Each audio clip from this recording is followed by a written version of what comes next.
Se euzinha fosse começar do zero hoje como psicóloga, eu faria isso que eu vou te falar nesse vídeo. Tá me tirando? Olá, eu sou a Bruna, @psicoforadacaixa, você me encontra em basicamente todas as redes. Eu ensino psicólogas e estudantes de psicologia a se posicionarem nas redes sociais com mais estratégia, ética, muita ética, gostamos da ética, precisamos dela, autenticidade e tentar se divertir aí ao longo do caminho. Hoje eu quero conversar com você sobre essa etapa, assim, sabe? De quando a gente sai da graduação perdida. Doida, assim, perdidaça. Eu saí perdidaça. E a gente não sabe, assim, o que é essencial, o que é primordial de ser feito, onde eu foco com tantas possibilidades de crescimento, melhoria na carreira, para onde que a gente olha, o que a gente faz. Eu vou falar isso a partir da minha experiência, que é uma experiência com a prática clínica. Eu tenho 8 anos, que tem 8 anos que eu me formei, então, né, tem estrada aí, gente, e algumas coisas eu aprendi aí ao longo do caminho. Não vou dizer que, eu gostaria de saber isso antes. Cara, as coisas são como elas são. A gente tem que entender isso. Não gostaria de saber isso antes, não, porque para saber isso eu precisei viver o caminho que eu vivi. Agora você vai saber disso e daí, a partir desse conhecimento, você vai lapidando melhor o seu caminho, certo? Vamos lá, em alguns pontos eu trouxe o roteiro aqui hoje para não me perder, que vocês sabem que a minha cabeça é maluquinha. A gente sai da graduação com muita sede ao pote. Tá tudo ótimo a gente ter muita sede ao pote, porque no começo esse sangue no olho vai ser essencial. Eu sou uma pessoa muito sangue no olho, assim, sabe? De essa pessoa voltada para produzir, fazer. Eu aprendi, eu vou lá e vou botar em prática, vou fazer. Mas no começo, esse sangue no olho, ele nos cega um pouco para a realidade da prática clínica. Hoje em dia, com a rede social, com a internet, a gente está a um clique de distância de ter informações sobre como está a prática clínica da colega XYZ. Daí você tem os seus colegas aí se formando com você e logo um mês depois eles já estão postando que estão com agenda, que estão atendendo, que estão com agenda cheia, que vão para 8 atendimentos ao longo do dia. A gente sai da graduação achando assim, que 8 atendimentos ao longo do dia tá ótimo, é sustentável fazer isso. Daí a gente descobre que não, tá? Mas isso é um outro aprendizado. A gente sai se comparando muito porque estamos a um clique de distância de absolutamente todas as pessoas da face da Terra. E a gente perde a mão aí. Porque tendo essa empolgação, mais essa capacidade de comparação que nós temos de entrar na vida do outro, isso dá uma bomba dentro da gente. Porque daí a gente fica se culpando, se cobrando e achando que a gente está atrasado o tempo todo, que tem algo que o colega está fazendo e que a gente não sabe, que a gente deveria estar fazendo. Queridas pessoas, se você está fazendo o que você pode fazer, você está com um caminho andado aí. Não tem como fazer mágica. Antes, isso era muito claro na prática clínica. O quanto os clínicos demoravam anos para terem uma agenda mais estável. Que merda, né? Demorar anos assim, que saco, que merda. Mas era a realidade da prática clínica. Hoje, o posicionamento digital, a produção de conteúdo, nos possibilita um tempo diferente da coisa. O que não necessariamente é só lindo, maravilhoso. Porque também tem pessoas que se formam, enchem a agenda ali em seguida, são as exceções, tá, gente? Exceções. E, gente, vocês acham realmente que é fácil e que é simples ter novos universos entrando tão logo assim na nossa agenda? Não, eu sei que a gente fica super feliz, que a gente imagina que vai ser o sonho, que coisa maravilhosa, agenda cheia, mas assim, calma, a agenda cheia ou preenchida, como eu gosto de falar, é uma construção que acontece ao longo de um tempo. E o tempo, muitas vezes, que você gostaria que fosse diferente, gostaria que fosse muito mais rápido. Mas lotar a agenda, encher um monte de universo na tua vida ao mesmo tempo vai ser enlouquecedor para você, enquanto psicóloga clínica, e para os seus pacientes, porque você não vai conseguir dar a mesma energia, o mesmo cuidado para todos esses universos que estão chegando na sua clínica. Acomodar todas essas pessoas, tá? Então aqui estou abrindo vários parênteses, mas que eu penso que é muito importante que vocês reconheçam isso como parte da realidade da clínica, tá? Então é esse o ponto, a gente sai muito imediatista. Eu saí muito imediatista já naquela época. Eu não quero nem imaginar como seria se eu estivesse me formando hoje em dia, porque na minha época não tinha rede social. Então não tinha muito com quem me comparar, a gente não tinha tanto acesso assim à vida do outro. As psicólogas não produziam assim conteúdo para rede social, sabe? E um conteúdo muitas vezes com essa performance toda, né, que as pessoas produzem hoje em dia. Uma coisa meio pavão ali, né, para mostrar, para isso, para aquilo, a gente nem sabe se a pessoa tá falando a verdade. Outra coisa que eu faria muito certo, e isso eu fiz, e eu acredito que foi um dos maiores diferenciais, assim, na minha prática clínica, eu faço até hoje, é encontrar grupos de supervisão. Eu sei que isso significa que a gente vai ter que investir um dinheiro nisso. Sim. É por isso que eu falo a importância da gente dar valor para o nosso trabalho. Não só porque isso é luxo, porque a gente quer ganhar dinheiro e tal. A gente quer também, tá tudo bem. Bancar isso, falar de boca cheia. Mas não só por isso, gente. É porque cobrando o valor justo de sessão, sabe? Se aprimorando ali para ver o valor que a gente tem enquanto profissional, isso vai fazer com que a gente tenha mais ganhos e possa reinvestir na nossa carreira, porque psicólogo faz isso o tempo todo e, spoiler, para sempre, tá? A gente tá sempre reinjetando dinheiro na saúde mental, dinheiro na nossa carreira, na nossa profissão, especialmente em grupos de supervisão, que é, assim, transformador. Você vai sair se sentindo meio sozinha da sua graduação. Você vai começar a sua carreira clínica se sentindo meio solitária. E isso, minha filha, isso vai abrir espaço para sua autocrítica. Você vai se criticar muito.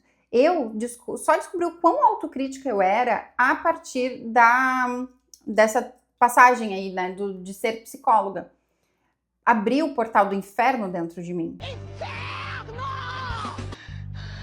Claro que eu já era autocrítica, né? Mas eu notei muito mais a partir desse contexto de agora ser uma psicóloga e etc e tal. Então, se você tem essa coisa assim da autocrítica mais presente, perfeccionismo e tal, parecido comigo, saiba que é um terreno fértil para autocrítica. Como a gente está muito solitária e como muitas vezes a gente tem vergonha de conversar com os colegas sobre o que a gente realmente sente nessa área da vida, na nossa profissão, no nosso self-psi, a autocrítica ela fica colocando cada vez mais coisa na nossa cabeça, cada vez mais coisa, e a gente fica isolada, com vergonha. O isolamento a gente entende hoje que faz manutenção da autocrítica, o silêncio e o isolamento, e a autocrítica fica tomando mais espaço aqui. Isso aí vem da minha bagagem sou instrutora do programa MSC, o Mindful Self-Compassion, aquele programa que vocês já devem conhecer, da Kristin Neff, do Chris Germer. Então é minha bagagem de ser instrutora do programa, tá? De autocompaixão, que a gente estuda muito a autocrítica, a vergonha e os processos, né, como acontecem dentro da gente. Então, isso é essencial, você precisa achar a sua tribo de começo, de início. Os grupos que você vai poder ouvir sobre outras experiências de prática clínica para aumentar o seu repertório clínico, tá? Encontrar o seu estilo terapêutico, mas também para simplesmente assim ouvir que as outras pessoas, elas não se sentem muito diferente de como você se sente nesse momento. Do medo que você tem, da insegurança que você tem, da ansiedade, sabe? De tudo que passa aí desse lado. Então, achar o seu grupo é essencial, tá? Isso pode acontecer num grupo de amigas, talvez você tenha aí da sua formação um grupo de amigas muito próximas, vocês podem se reunir de vez em quando, talvez combinar isso, não requer dinheiro, né? Combinar uma intervisão entre vocês. Existe a possibilidade de fazer intervisão, que é, né, todo mundo ali no mesmo nível. Ou você pode encontrar o seu grupo de supervisão, para que você tenha esse espaço. Eu tenho um grupo de supervisão que eu coordeno, que é o grupo Casulo, para psicólogas recém-formadas. Então, até 1 ano, 2 anos de formação, onde eu oriento, né, eu dou todo suporte para as meninas e a gente compartilha casos e disponibiliza o material e tudo mais. Outra coisa, e tão importante quanto essas que eu tô trazendo, você vai, muito provavelmente, isso aconteceu comigo, e isso se eu estivesse começando hoje, eu gostaria de saber, tá? Você vai se perder dentro de você. E eu não ouso te dar uma fórmula para você não se perder, porque isso também faz parte do processo de você se encontrar cada vez mais. Mas cuida para você não abrir mão de partes importantes suas só pelo fato de você estar adicionando esse papel na sua vida agora. Você agora é psicóloga. E isso não se torna a sua identidade por completo, sabe? Isso não resume quem você é. Ser psicóloga é uma parte, não o todo. E muitas vezes, quando a gente está nesse processo do tornar-se psi, a gente abre mão de todo o resto. Isso toma um espaço muito grande na nossa vida. E a gente abre mão, gente, falando de detalhes, tá? Isso aconteceu comigo, do nosso guarda-roupa. Era como se, tipo, eu tinha o roupeiro ali, as roupas de atender e as roupas de sair. E assim, é aquela coisa que eu brinco, né? A não ser que você use biquíni para atender na sua vida o tempo todo, daí você tem que pensar melhor, né? Porque não é para usar biquíni para atender. Mas de resto, usa com bom senso, é lógico, mas assim, usa as roupas da sua vida, expresse quem você é. Através das suas roupas, através da sua maquiagem, se é que você usa maquiagem, através do seu jeito de falar, de se comunicar, de se expressar. A gente não precisa se tornar alguém diferente. Ser psicóloga não é um personagem que a gente vai exercer ali. Não. Você, aos poucos, e eu realmente acredito que você um pouco vai se perder nisso, porque, como eu falei, faz parte, mas você aos poucos vai precisar acomodar isso para que você faça as pazes com a ideia de que você é você e as pessoas vão te ver também, as pessoas vão ver a sua humanidade através da sua prática clínica também, tá? Através do seu self-psi também. Só que muitas vezes a gente quer ser muito perfeitinha. A gente tem muito estereótipo de como uma psicóloga deveria ser. Hoje em dia eu acho até que tá bem melhor do que era lá no passado, tá? Até pela rede social mesmo, né? Que a gente tem outras referências, a gente ampliou o nosso olhar do que significa ser uma psicóloga. Mas mesmo assim, ainda assim, no nosso meio, é muito difícil, assim, a gente fazer as pazes com essa ideia. Então eu quero que você busque maneiras em que você fique confortável na sua própria pele, ou pelo menos reconheça quais são os momentos em que você está sendo menos você, em que o personagem se tomou conta, para que a partir desse reconhecimento, a partir dessa clareza, dessa tomada de consciência, você possa, quem sabe ali na frente, pegar outro caminho, pegar outra rota, ser um pouco mais fiel a quem você é de verdade, tá? Então eu quero que você pare e perceba isso, porque, cara, eu acho importante, tá? Se a gente não tá bem, se a gente não tá confortável, como eu falei, na nossa própria pele, fazendo aquilo que a gente ama, o nosso paciente vai sentir, a nossa prática clínica não vai ser tão sustentável assim também, porque é muita energia investida em tentar ser alguém diferente de quem a gente é. E isso ferra com a nossa cabeça e isso consome a nossa energia, quando a nossa energia ela precisa estar voltada ali para o que realmente importa, que é a nossa presença com o nosso paciente e ser terapêutica com ele, certo? E agora o último ponto que eu vou trazer para vocês aqui nesse vídeo, que eu faria hoje se eu estivesse começando, eu faria conteúdo, tá? Sem sombra de dúvidas, produção de conteúdo. O conteúdo me trouxe a lugares inimagináveis, a pessoas inimagináveis, a reflexões inimagináveis. Então, cara, o conteúdo eu não abriria mão de forma alguma, tá? Então, eu começaria fazendo isso. Mas eu começaria um pouco mais leve nisso, assim, sabe? No começo eu tava me cobrando muito, eu era muito perfeccionista, eu colocava muita pressão no meu desempenho no conteúdo. Hoje isso já é muito diferente, mas de novo, né? Eu crio conteúdo desde 2020, então são 5 anos, agora quase 6, criando conteúdo para as redes sociais. É lógico que tá mais simples para mim. Se eu pudesse começar isso de uma maneira mais leve, eu começaria. E eu queria trazer isso para você aqui, que é, você não precisa começar perfeita, você não precisa saber tudo no começo. E Para te ajudar nisso, assim, você pode consumir pessoas de referência da criação de conteúdo que não vão tocar o terror em você, que não vão te jogar regras de como você deve fazer ou de quem você deve ser na rede social para ter, sei lá, determinado sucesso. Então, busque referências que vão de fato te ajudar e motivar, não referências que vão te paralisar mais. E isso é foda, porque muitas vezes a gente está lá ouvindo uma pessoa e a gente acha que a gente está aprendendo horrores, mas aquele conhecimento, ele não nos ajuda a ir além, a fazer o que precisa ser feito, a gente fica mais paralisada ainda. Então, cuida com as referências que tu vai consumir quando o assunto é esse, produção de conteúdo. Tenta tirar essa pressão de ti, tá? De começar perfeita, de já ter tudo definido, de começar de um jeito que vai ser sempre aquele jeito. Eu já tive trocentas identidades visuais ali, já formato de conteúdo, já tive nichos diferentes. Isso faz parte, assim, sabe? Essa transição, essa mudança.